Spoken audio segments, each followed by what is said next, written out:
kuqale kuphiliswane phambi koba idiye kulovunileyo kusunwa yena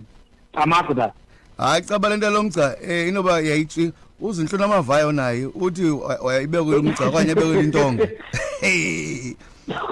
uthi ngumgca owayibe intonga enze nxa uwele ngabe umvumi uthi nakum hayi ke oko ingqinwana ngabo kaloku ababahawulayo batsikiswa lo mitha amaguda kulula masifora amakhonga kudala awube ufuna ucikozile ucinga banza mngena ngapi akululanga ngaphezulu kwalawa ngoku ucela iinumber zakho iphelele apha yenye ucela leyo ba please call I miss you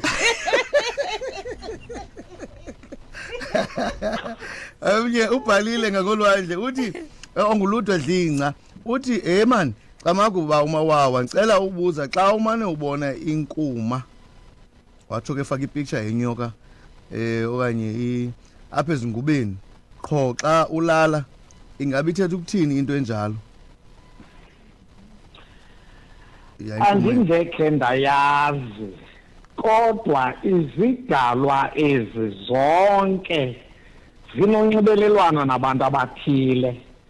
nokuba ayisosidalwa sakokwenu mhlawumbi sisidalwa sakulo makhulu sisidalwa somuntu owayethanda ukuvizitha elikhaya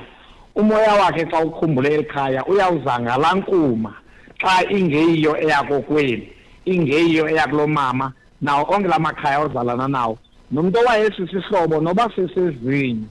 uyavizitha ngendlela ke yokuthuma isidalwa esithile amaguda liye emnxebeni okanye ekhangele voice notes khona umyalezo nawo omnye obuzayo obhalileyo uthi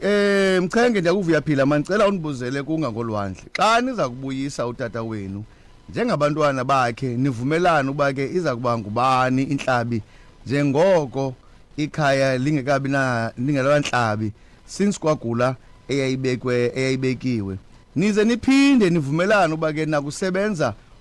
nakusebenzisa umkhonto omtsha funeka iziphathe njani lenhlabi niyichongileyo okwesibini uyasilelwa umkhonto xa umtsha amakutata masiqale kule ndawo yoba sithi uyaphehlelelwa kuba kuphelelanga apha etywaleni qha ukho amagama ukho isilawu sekhaya ukho isilwanyana esizawunyolwa ngaloo mkhonto mtsha uthi uthanjiswe ngamafutha awakhiwe ngezinto eziphuma embilinini waloo bhokhwe uyaphehlelelwa masingeni apha ekusilelweni qha ininzinto eyenziwayo umsebenzi lowo wentsuku ezimbini sibuye ke ngoku sithemble le ndawo ethi inhlabi aninawuyonyula kuba nizawubuyisa utata wenu ngumcimbi wefemeli lo kwaNqevu limele lonke ikhaya lakwaNqevu emampingeni lihlale phantsi lalathe ngomnwe ozandla zithenjwayo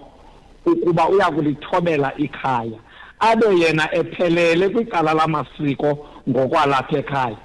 not bathina sizawufuna kuba sizakwenza utata ayikhali kanjalo and ke ngoku kule case yakhe mabaqale baphehlele lo mkhonto yawugqitha iprocess yomkhonto baye entlabini batsho nayo bayimilisele amaguda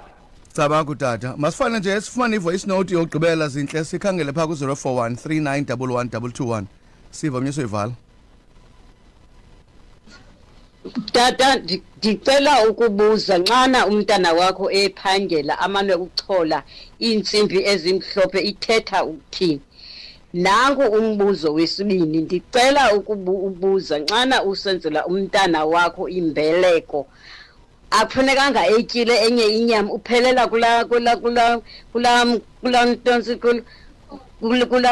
mkhono ukutya akanayitya enye inyama amakutata kamuwe kayiphendule bama wawo yebebini tamako hayi angayitya kaloku yonke inyama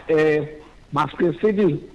xa si-ajuisha utye wawugqiba umkhono angayitya nenye inyama xa isekhona kodwa eyona nyama emalunga naye liliyeza lakhe ikulamkhono kodwa kangayitya nenye inyama engaphandle kwalamkhono then kulo mcimbi wentsimbi umama akacacisanga ke ngonoba le ntsimbi imxhaphakele eyikhangela na yena okanye kodwa kabanye abantu ke kuthiwe uvuke engakangebe nantsindi avuke khona nasezingubeni okanye nasemiganeleleni ithethe uba mawavulwe amehlo lelo khaya lukhona ubizo ngokwengulo yabantu abadala amakuda. Awu ngangolwandle Nkosi kakhulu tata siyabulela sele senyathi sothela nakwiveke ezayo Nkosi kakhulu baba wawo Mchenge Nkosi tata